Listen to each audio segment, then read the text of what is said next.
미스터트롯 3 영광의 지는 예상대로 김용빈이 차지하며 마무리가 됐는데요. 많은 분들이 김용빈은 22년간 노래를 했지만 그동안 단 한 번도 1위를 한 적이 없고 노래를 그만둘 뻔한 수많은 위기도 있었기에 이런 김용빈의 우승이 더욱 감동적이고 값지다고 임모와 얘기했습니다. 특히나 어린 나이부터 신동이라 불리며 계속 트로트를 포기하지 않은 김용빈을 무시하고 모욕한 선배들의 일화가 알려지자 분노하는 분들도 많았는데요. 특히나 김용빈이 할머니와 애틋한 사이였고 할머니가 그의 무대를 보지 못하고 돌아가셨기에 더욱 가슴이 아팠습니다. 과거 김용빈은 매직 트롯 유랑단에 출연했을 때 할머니가 몸이 아프신 와중에도 진통제를 2개나 먹고 방송에 참여했는데요. 가족들과 꾸리는 무대에 출연하기 위해 아침과 오후에 진통제를 먹고 죽기 아니면 까무러치기로 내 새끼 하는 거 보러 왔다며 할머니는 김용빈에 대한 애틋함을 드러냈습니다. 실제로 김용빈은 그 자리에서 자신이 보기와 다르게 무뚝뚝한데 가족들한테 사랑한다는 얘기를 잘 못했고 실제로 자신이 다른 사람보다 예민한 부분이 많은데 할머니는 지금까지 이런 부분까지 다 받아주셨다고 감사해했는데요. 또한 꼭 할머니께 성공하고 잘된 모습을 보여드리고 싶으니 오래오래 건강하게 사셨으면 좋겠다고 사랑한다고 말하기도 했죠. 실제로 할머니의 마지막 소원은 김용빈이 미스터트롯에 나가는 거였는데 결국 못 보고 돌아가시고 말았는데요. 어린 시절 김용빈의 부모님이 헤어지고 할머니와 고모가 그를 키웠는데 가장 애틋했던 할머니가 돌아가셔서 김용빈의 무대를 보지 못한 것입니다. 사실 김용빈은 지금 긍정적인 모습과 다르게 7년 가까이 활동하지 못한 적도 있습니다. 바로 공황장애와 강박증 때문이었는데요. 너무 어린 시절부터 활동했던 탓인지 이런 병을 겪은 것으로 추정됩니다. 실제로 김용빈은 어릴 때부터 유독 트로트를 좋아해 7살이라는 어린 나이에 트로트 대회에서 상을 수상하며 트로트 신동으로 불렸는데요. 제14회 남인수 가요제에서 청소년 부문 최우수 대상을 수상한 뒤 SBS 도전, 천국과 진실게임에 출연해 깜찍한 모습으로 일찍부터 인기를 끌었죠. 친할머니는 고 박춘섭 선생님이 트로트 가수로 데뷔시켜주겠다고 할 만큼 노래를 잘하셨었는데 당시엔 트로트 가수에 대한 인식이 좋지 않아서 결국 가수로 데뷔하지 못하셨던 일화가 있습니다. 그 때문인지 어렸을 때부터 친할머니가 트로트를 많이 들려주셨다는데요. 친할머니의 영향 때문인지 4살 때부터 글씨는 몰라도 트로트를 곧잘 따라 부르고 외웠을 정도였다고 합니다. 어린 나이에 트로트를 부르는 이유는 가족들의 전폭적인 지지가 있었기 때문인데요. 김용빈은 가수 남일의 빨간 구두 아가씨를 단 한 번 듣고 따라 부르는 모습을 우연히 발견한 가족들에 의해 일찌감치 가수로서의 재능을 키워온 케이스입니다. 가수 남일의 빨간 구두 아가씨를 열창하는 손주가 하도 귀여워 할아버지는 당시 영업용 노래방 기기를 집안에 설치했는데요.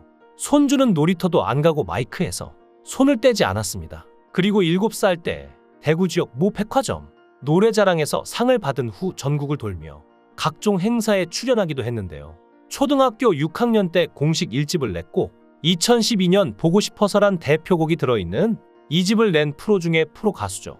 그래서 김용빈은 트로트가 자신의 운명인가 싶은 생각도 들었다는데요. 하지만 트로트 신동으로 사는 것이 쉽지만은 않았다고 하는데요.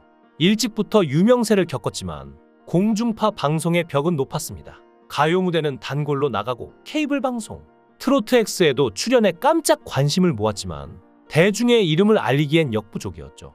그래도 김용빈은 유명해지는 것도 좋지만 트로트를 부를 수 있다는 게 훨씬 더 좋다며 트로트의 길을 포기하지 않았는데요. 실제로 김용빈은 노래도 잘하고 워낙 훤칠한 외모 때문인지 과거에 SM 엔터의 이수만이 아이돌 해보자며 몇 번 전화 온 적 있지만 거절했다고 합니다. 아이돌이 되면 금방 주목받겠지만 트로트를 못할까 겁이 났기 때문인데요.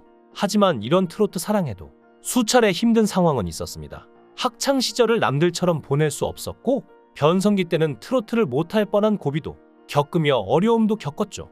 하지만 이런 상황에서도 트로트를 포기하지 않은 건 아픈 사람들을 위로할 수 있는 트로트가 너무 좋았기 때문이었는데요.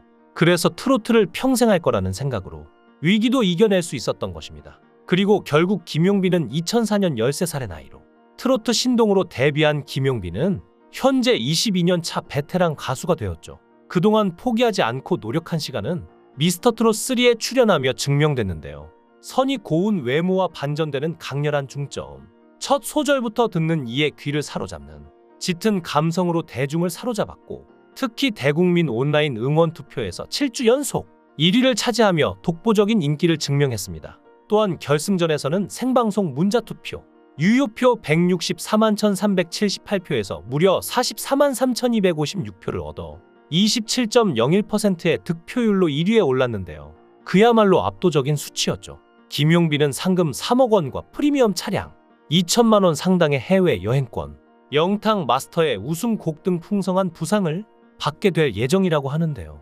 또 다음 달 예정된 데뷔 66년차 이미자의 마지막 콘서트에도 출연한다고 합니다. 실제로 김용빈의 인기는 엄청난데요. 결승 영상은 약 3일 만에 100만 돌파에 성공하는 저력을 보여줬죠. 미스터트롯 3에서 진의 타이틀을 획득한 김용빈이 트로트계의 새로운 별로 떠오르면서 그의 다음 행보에 역시 궁금한데요. 김용빈은 오는 29일부터 서울 콘서트를 시작으로 전국 투어를 진행할 예정이며, 이번 콘서트는 미스터트롯 3 TOP7 전원이 참여하는 첫 번째 공식 투어로 팬들과의 뜻깊은 만남의 자리가 될 것으로 보이는데요. 김용빈은 우승 직후 자신의 인스타그램을 통해 여러분들 덕분에 제가 진을 하게 됐다. 진심으로 감사하다. 며 진 공약을 지키기 위해서 낮에 깜짝 1일 찻집을 오픈해서 팬들과의 소통을 하기도 했죠. 이제 앞으로 미스터트롯 3는 향후 갈라쇼와 토크 콘서트, 스피노프 프로그램으로 과거 미스터트롯 시리즈가 해왔던 대로 이어질 것으로 보이는데요. 벌써부터 이들의 무대가 기대되는 건 저뿐만이 아닐 것 같습니다. 김용빈을 보면 참 여러 가지 생각이 떠오르는데요. 신동으로 활동 당시 수많은 이슈를 만들며 각종 방송에 출연해 어린아이답지 않은 노래 실력과 끼를 보여주며 활동하다 21살의 꽃미남 청년의 모습으로 등장한 김용빈은 아이돌을 해야 하는 거 아닌가 하는 비주얼로 등장했지만 트로트가 대중화되지 않았던 시절이라 제대로 된 주목도 받지 못했습니다. 하지만 끝까지 포기하지 않고 사랑 때문에 고민도 사건도 많은 국민들의 마음을 달래줄 노래 그리운 사랑을 발매하며 안 그래도 이쁜 외모의 구성진, 표현력과 탄탄한 가창력으로 대중들에게 더 알려지며 점점 더 많은 팬을 보유하고 활동을 이어가 지금까지 온 것인데요. 뿐만 아니라 김용빈은 7년의 공백 끝에 2020년 시작했던 트롯 전국체전에도 출연했고, 2022년에도 화요일은 밤이 좋아, 2024년에는 불타는 장미단에도 게스트로 출연하며 꾸준한 활동을 하다 작년 12월 큰 용기를 내 22년차 현역임에도 불구하고 대국민 트롯 오디션 미스터트롯 3에 출연하면서 제대로 된 전성기를 누리게 됐습니다. 어린 나이부터 성인이 되는 기간 동안 트로트 한 길을 걸어오며 포기하지 않고 달려왔지만 함께 공감하거나 활동을 하며 힘든 순간을 마음을 터놓고 소통할 수 있는 또래 친구들이 없어 어쩌면 외로웠을 시기에도 무던히 덤덤하게 걸어왔기에 그 내공이 켜켜이 쌓여 지금 이 황금기를 맞은 게 아닐까요? 모든 사람들이 같은 시기, 같은 속도로 꽃을 피우지 않기에 누구는 빠르게 화려한 삶을 누리지만 또 어떤 누구는 천천히 피죠. 또 어떤 사람은 빠르게 지지만 또 어떤 사람은 오래 유지하기도 합니다. 결국 느리지만 우리는 모두 누구나 지금의 김용빈처럼 꽃을 피우게 될 텐데요. 뒤늦게 노력의 결실이라는 꽃을 피우고 활동을 이어갈 김용빈의 앞날을 응원하겠습니다. 여러분은 김용빈에 대해 어떻게 생각하시나요? 여러분들의 의견을 댓글로 남겨주세요. 시청해주셔서 감사합니다. 강산TV였습니다.